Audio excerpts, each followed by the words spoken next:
Babak 1 di Stor Sukan. Kau jumpa bola tak? Tak jumpa lah. Cuba cari bawah tu. Oh, ada lah ni. Jom main bola. Nanti aku nak jadi kapten. Best juga tu. Jomlah.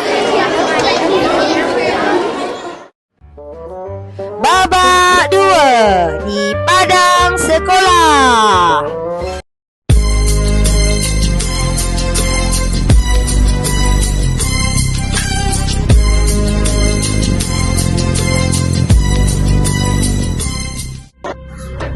Woi, kau nak bawa bola tu ke mana? Meh, sini bagi kat aku. Aku boleh jadi kapten lah. Apal pula? Aku yang bawa bola. Akulah yang patut jadi kapten, bukan kau. Kau ni degil lah bodoh. Kau lah bodoh. Kau pun tak sedar diri. Kan aku yang ambil bola tu dulu. Kau pahal. Apa? Aku tumbuk kau sekarang. Tumbuk kalau kau berani. Tumbuk.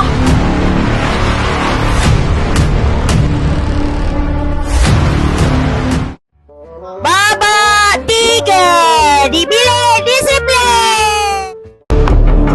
Cikgu, Aiman dan Farid bergaduh tadi. Mereka guna kata-kata kasar dekat padang, cikgu. Baik, terima kasih Siti.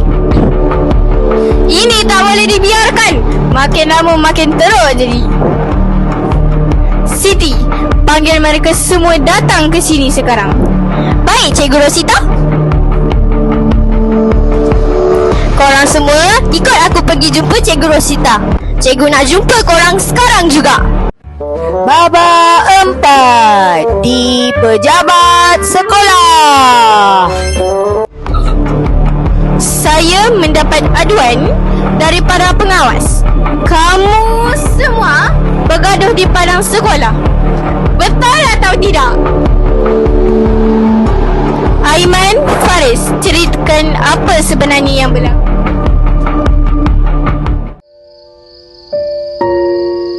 Saya minta maaf, cikgu. Saya terlalu marah.